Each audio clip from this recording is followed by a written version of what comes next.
Oi gente, como é que vocês estão?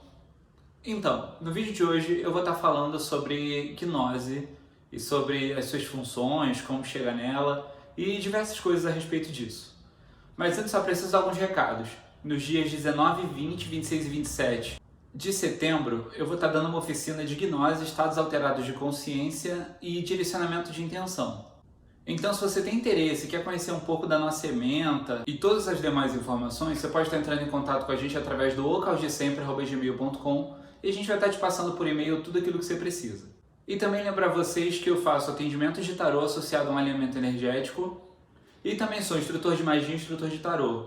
Se vocês têm interesse também de conhecer alguns desses serviços, vocês podem também estar entrando em contato pelo mesmo e-mail, ocalgesempre@gmail.com, que a gente vai estar passando para vocês todas as informações necessárias.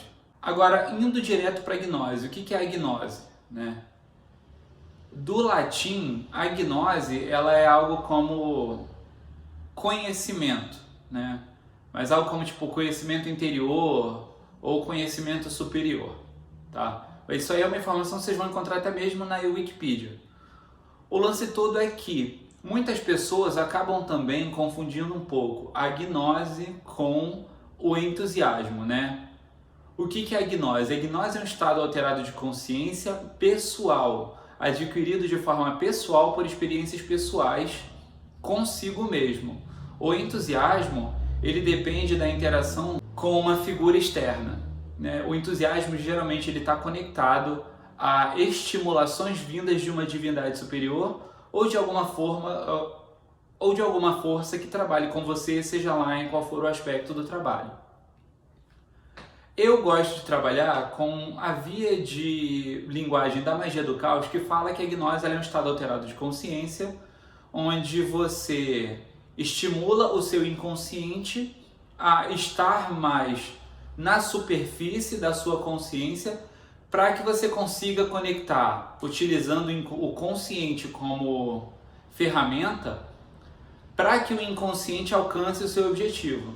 Então, na verdade, a gnose ela é uma ferramenta mental, completamente mental, ou espiritual também, dependendo da sua via de trabalho, que vai fazer com que você esteja desperto no momento do seu trabalho mágico, para que você consiga direcionar de fato a sua atenção, afunilando o seu túnel de conexão com aquilo, para que você desvie a atenção de tudo aquilo que não é necessário para tudo aquilo que é necessário, tá? Então é justamente através da gnose que você vai conectar a sua intenção com a realização dele, entendeu?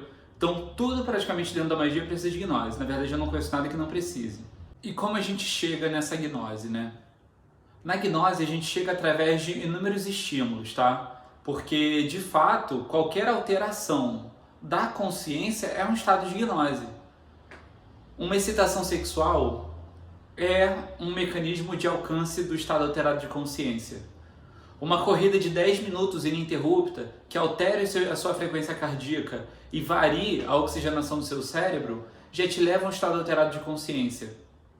Exercícios de mobilidade e controle de respiração te levam a um estado alterado de consciência.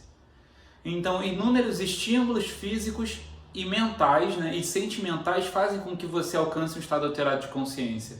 Porque até mesmo relembrar sentimentos que alterem, por exemplo, a sua própria frequência cardíaca e o seu estado de percepção ao seu redor, já faz com que você alcance um estado alterado de consciência, tá? Então, na verdade, tudo aquilo que a gente faz para estar controlando os estados de consciência e controlando o nosso corpo nos lva até lá. E para isso, geralmente eu recomendo que as pessoas comecem treinando o seu próprio corpo, porque via de regra é muito difícil que você consiga controlar a sua mente se você não consegue controlar o corpo.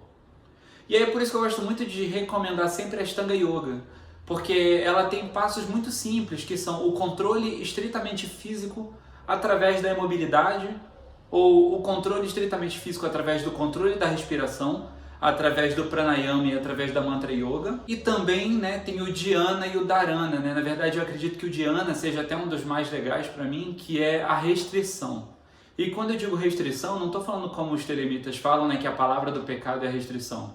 O que eu estou falando quando eu digo de restrição é sobre, por exemplo, você que é viciado em masturbação, você conseguir se controlar e controlar seus impulsos físicos de fazer isso.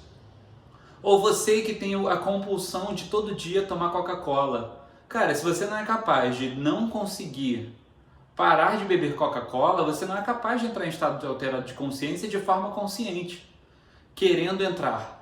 Porque de fato subir uma escada muito longa sem o preparo físico correto altera seu estado de consciência, mas não significa que você vai estar fazendo magia. Então você depende desse controle físico correto, tá? E qual é a utilidade dessa gnose, né? A gnose no treinamento mágico, ela faz com que você amplie a sua percepção do seu próprio corpo físico e do seu corpo astral. Se você acredita nessa concepção de corpo astral, eu acredito. Então você melhora a sua percepção não só disso, mas de como tudo aquilo que está ao seu redor e de como tudo interage com você durante o ritual. Durante o ritual não, desculpem, durante o treinamento, mas durante o ritual também. Porque dentro do ritual é muito necessário que você esteja atento a tudo. Porque, por exemplo, em algum momento você pode querer se conectar com um daimon goético e você estar esperando que a chama da vela alcance 1 metro de altura, quando às vezes uma mosca que nunca esteve ali aparece. E essa é a conexão que você vai ter para você observar o daimon agindo no ambiente, né? Porque eles utilizam diversas formas para se comunicar dentro da sua linguagem específica. Beelzebub, por exemplo, é muito natural que a gente espere que talvez uma vela não tenha uma chama de 1 metro, mas que ela consiga parecer, sei lá, uma mosca. Mas eu acho ainda que a mosca seria muito cara de pau de Beelzebub fazer isso. Mas dentro do ritual também é muito necessária a gnose, porque na verdade, eu vou dar o exemplo do sigilo, por exemplo, né? Quando a gente faz um sigilo, o sigilo, tecnicamente, ele faz com que a gente utilize ele como o menor caminho entre a sua intenção e a realização, correto? Só que algo precisa percorrer esse caminho para levar uma coisa a outra, para levar a sua intenção na realização. E o que percorre esse caminho é o seu inconsciente através do estado alterado de consciência, a gnose, tá? Inclusive, dentro da divinação também é muito importante que a gente pare para pensar um pouco na função da gnose. Porque eu estimulo com as pessoas que estudam comigo nos grupos de estudo a conhecer um pouco dos estados alterados de consciência, a conhecer um pouco do próprio corpo e um pouco da própria consciência. Porque no momento em que você faz isso, naturalmente você está mais atento ao consulente, você está mais atento aos signos que se manifestam na carta e principalmente à sua intenção. Porque tarólogo não emite opinião.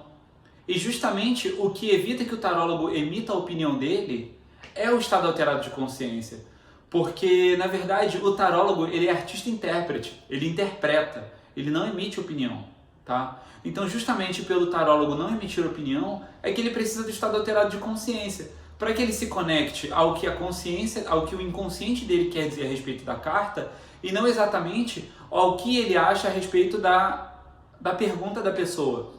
Principalmente porque tarólogo não necessariamente é a pessoa mais bem resolvida do mundo.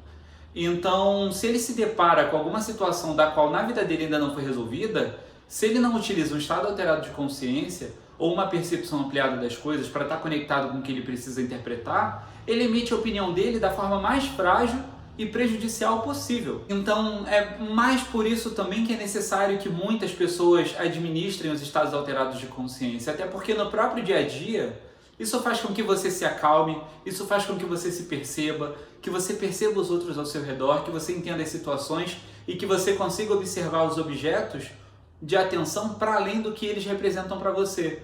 Porque muitas vezes o que faz com que a gente se perca no meio das nossas próprias percepções é justamente isso, não estar atento a tudo o que acontece. E o estado alterado de consciência é isso, um estado de percepção ampliada e de conexão com tudo aquilo que você percebe.